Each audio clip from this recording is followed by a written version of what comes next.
తాకట్టులో ఉన్న బంగారం అమ్మాలనుకునే వారి ఇన్ఫర్మేషన్ ఇస్తే దాని వాల్యుయేషన్ బట్టి మీకు కమిషన్ కూడా ఇస్తుంది గోల్డ్ హబ్. నమస్తే, వెల్కమ్ టు మనం టీవీ. నేను వలి.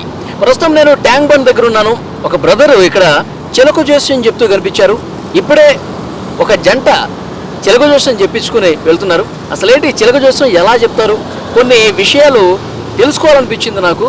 దాంతోపాటు మన నాయకుల భవిష్యత్తుకు సంబంధించి, ఎందుకంటే ఎలక్షన్స్ దగ్గర పడుతున్నాయి కదా, మన నాయకుల భవిష్యత్తు కూడా ఏ విధంగా ఉండిపోతుంది, ఎవరు గెలుస్తారు, ఈ చిలక ఏం చెప్తుంది, దీనికి సంబంధించి సమాచారం మన బ్రదర్ని అడిగి తెలుసుకుందాం. బ్రదర్, నీ పేరు? బ్రహ్మయ్య. బ్రహ్మయ్య, ఓకే. ఎప్పటి నుంచి చెప్తున్నావు చిలక జోస్యం? 17 సంవత్సరాలు. 17 సంవత్సరాల నుంచా? ఓకే. ఈ చిలక ఎప్పటి నుంచి చెప్తుంది?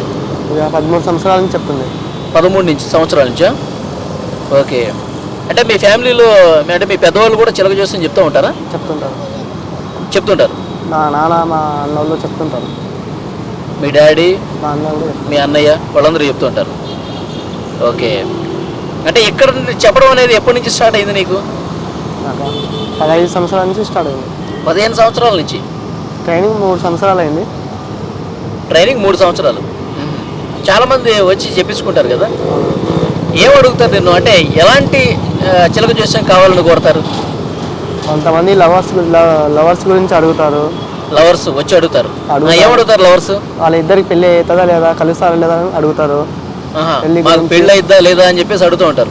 అదే ఇక్కడ ఎక్కువ చెట్ల దగ్గర లవర్స్ బాగా కనిపిస్తూ ఉన్నారు, వాళ్ళే ఎక్కువ వస్తుంటారు అనుకుంటా కదా. కొంతమంది లవర్స్ జాబ్ గురించి అడుగుతారు, వాళ్ళిద్దరు పెళ్లి గురించి అడుగుతారు. కొంతమంది ఫ్యామిలీ గురించి అడుగుతారు. ఫ్యామిలీ గురించి అడుగుతారా? అంటే ఫ్యామిలీలో అంటే సమస్యలు ఏమున్నాయి, ఆ సమస్యల నుంచి ఎప్పటిలోగా గట్టెక్కుతాం ఇలా అడుగుతూ ఉంటారా? అడుగుతారు. డబ్బుల సమస్యల గురించి, ఇంటి కుటుంబం సమస్య, ఆరోగ్యం సమస్యల గురించి కూడా అడుగుతారు. హెల్త్ ఇష్యూస్ కూడా అడుగుతారు. దాని పరిష్కార మార్గం అన్ని విధాలుగా చెప్తాం. అంటే ఎట్లా చెప్తావు నువ్వు? చిలక కార్డులు తీస్తుంది కదా, కార్డును బట్టే కదా నువ్వు చెప్పేది? కార్డు బట్టే చెప్తాను. ఎవరైనా నీ దగ్గర చిలక జోస్యం చెప్పించుకున్న వాళ్ళు, మా ప్రాబ్లం క్లియర్ అయిపోయింది, మీ చిలక కరెక్ట్గా చెప్పింది, దాన్ని బట్టి మేము ఫాలో అయ్యాము, ఇలా ఎవరైనా చెప్తారా వచ్చి? కొంతమంది నమ్మకంగా ఉండే వాళ్ళు వచ్చి అయితే చెప్పిపోతారు. ఇక నాకు మంచిగా అయింది, ఏం మాట్లాడాలి అనేది కొంతమంది దురుద్దేశం ఉంటే మనం ఏం చేయలేం దానికి. ఇక ఓకే. అంటే మనస్ఫూర్తిగా చిలక జోస్యాన్ని నమ్మి చెప్పించుకుంటే అయిద్దంటావు? అవుతుంది. ఓకే, సరే. నేను ఇక్కడికి ఎందుకు వచ్చానంటే, ఇప్పుడు ఎలక్షన్స్ వస్తున్నాయి కదా, వస్తున్నాయి. మీ చిలక ఏం కార్డు తీస్తుంది, ఏ నాయకుడికి ఏ కార్డు తీస్తుంది, వాళ్ళ భవిష్యత్తు ఏముంటుంది, చిలక ఎలా జోస్యం చెప్తుందో ఒకసారి తెలుసుకోవాలనిపించింది.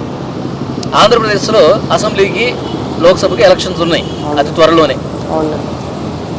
అక్కడ ఎవరు అధికారంలోకి వస్తారు ఈసారి? ప్రస్తుతం ముఖ్యమంత్రి జగన్మోహన్ రెడ్డి గారు ఉన్నారు, తెలుసు కదా. తెలుసు. ఇప్పుడు ప్రతిపక్షం చంద్రబాబు గారు, పవన్ కళ్యాణ్ గారు, బీజేపీ కూడా ఒక కూటమిగా ఏర్పడి ముందుకు వస్తున్నారు.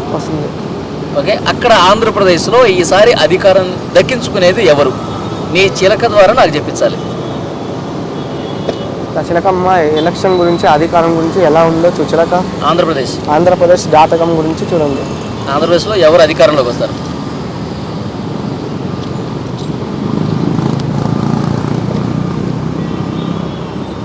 మళ్ళీ ఖాళీ వచ్చింది. జగన్ భవిష్యత్తు గురించి అంతా తారుమారంగా అయిపోతుంది. జగన్ భవిష్యత్తు గురించి తారుమారంగా అయిపోతుంది. అంటే ఇప్పుడు ఆలోచించడంలో, టెన్షన్ పడంలో మొదలవుతుంది అన్నమాట. ఇప్పుడు అది ఈసారి ఎక్కువ అవకాశాలు మాత్రం. అంటే చూడండి, మొత్తం ఖాళీ కనిపించింది. అంటే జగన్ గారి పార్టీ వైఎస్ఆర్సీపీ మొత్తం అధికారం కోల్పోతుంది, ఇట్లా ఖాళీ అయిపోతుందనే దాని అర్థం. అదే అర్థం. చంద్రబాబుకి, పవన్ కళ్యాణ్కి ఎక్కువ అవకాశాలు కనిపిస్తున్నాయి. ఇంకా దాని అర్థం అదే కదా. టీడీపీకి, జనసేన, బీజేపీ ఈ కూటమికి విజయ అవకాశాలు ఎక్కువ అంటావు మరి? ఎక్కువ ఉన్నాయి. అంటే అసలు అందులో ఏమీ లేదండి. ఏమీ లేదంటే జగన్ అయితే ఇక ఆలోచించడం, టెన్షన్ పడడంలో, తారమంగా ఆలోచించడంలో మొదలవుతుందన్నమాట. ఇక ఖాళీగా అయిపోతుందని అది విషయం. ఇప్పుడు ఎన్ని ఖాళీ కార్డులు ఉంటాయి అందులో? ఒకటే ఉంటుంది. ఒకటే ఉంటుందా? ఆ ఒకటే వచ్చిందా? అన్నీ పెట్టారు, ఒకటే ఉంటుంది అందులో. అది కూడా చిలక ఆలోచించి టెన్షన్, అనుమానం పడుతూ తీసింది అది కూడా. ఓకే. ఇంకొకటి, ఇప్పుడు అధికారంలోకి ప్రతిపక్ష కూటమి వచ్చింది అనుకుందాం. పవన్ కళ్యాణ్ గారికి ముఖ్యమంత్రి అయ్యే యోగం ఉందా లేదా? ఇదొకసారి నాకు చిలక ఏం చెప్తుందో చూడాలను. పవన్ కళ్యాణ్ గారు ముఖ్యమంత్రి అవుతారా లేదా, ఛాన్స్ ఉందా లేదా? చిలకమ్మ, పవన్ కళ్యాణ్ ముఖ్యమంత్రి అవుతారా లేదా, ఛాన్స్ ఉందా లేదా చిలక.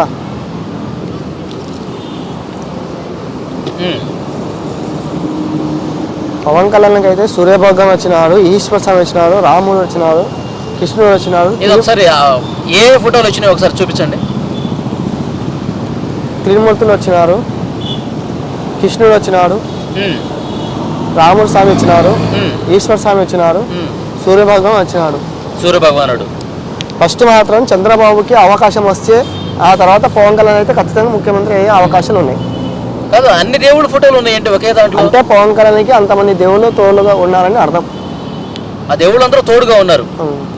అంటే ఆయన నిజాయితీగా పనిచేసే స్వభావం ఉంటుంది కాబట్టి అది అందుకే నమ్మకంగా ఆయనకు నమ్ముకునే దేవుడు కరెక్ట్గా ఆయన వెనక ఉన్నాడు. అంటే మంచి భవిష్యత్తు ఉంటుందంటారు పవన్ కళ్యాణ్ గారు కూడా. అవకాశం అయితే ఖచ్చితంగా ఉంది. ఇప్పుడు కేంద్రంలో ఎవరు అధికారంలోకి వస్తారో చూద్దాం. బీజేపీనా, అంటే ప్రధాని మళ్ళీ మోదీ గారు మళ్ళీ ప్రధాని అవుతారా, లేదంటే రాహుల్ గాంధీ గారికి ఏమన్నా అవకాశం వచ్చి ఈసారి ప్రధాని అయ్యే యోగం ఉందా తెలుసుకోవాలనుకుంటున్నా. కేంద్రంలో ఎవరు అధికారంలోకి వస్తారు ఒకసారి చిలకతో చెప్పించవా? కేంద్రంలో ఎవరు అధికారం వస్తారంట చూడు.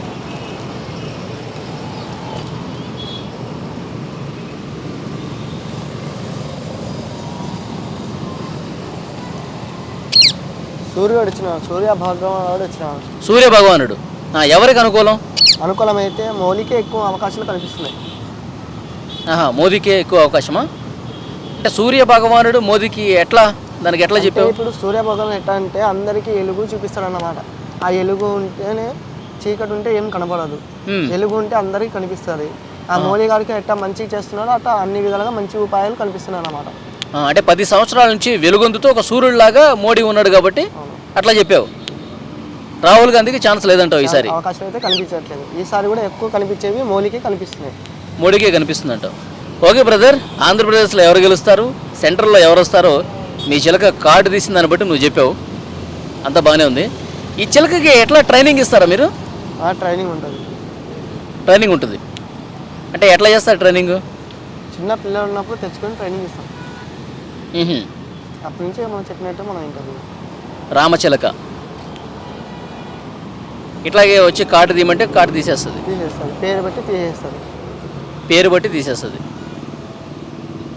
ఆ ట్రైనింగ్ ఎవరు ఇస్తారు చిలకకి? మేమే ఇస్తాం. మీరే ఇస్తారు. మరి అంత కరెక్ట్ తీస్తుందా లేదా అని చెప్పి కొంతమంది డౌట్ పడతారు కదా. ఎవరి అనుమానం వాళ్ళది, ఎవరి నమ్మకాలు వాళ్ళే అంటావు.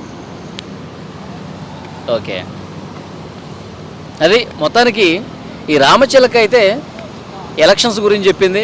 ఇక్కడికి వచ్చేటటువంటి సాధారణ ప్రజలు ఎలాంటి సమస్యలు అడుగుతారు వీటి గురించి కూడా కార్డు తీస్తుందని చెప్తున్నారు. నాకైతే ఎలక్షన్స్లో ఎవరు గెలుస్తారు ఇది ఒక ఇంట్రెస్టింగ్ ఫ్యాక్టర్ కాబట్టి తెలుసుకోవాలనిపించి ఇక్కడ కూర్చొని అడిగాను.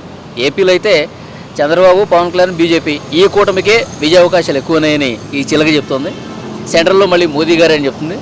చూద్దాం ఈ చిలక చెప్పిన జోస్యం ఎంతవరకు నిజమవుతుంది. ఎలక్షన్స్ జరిగిన తర్వాత ఫలితాల తర్వాత ఒకసారి మళ్ళీ వచ్చి మనం మాట్లాడదాం. Thank you brother.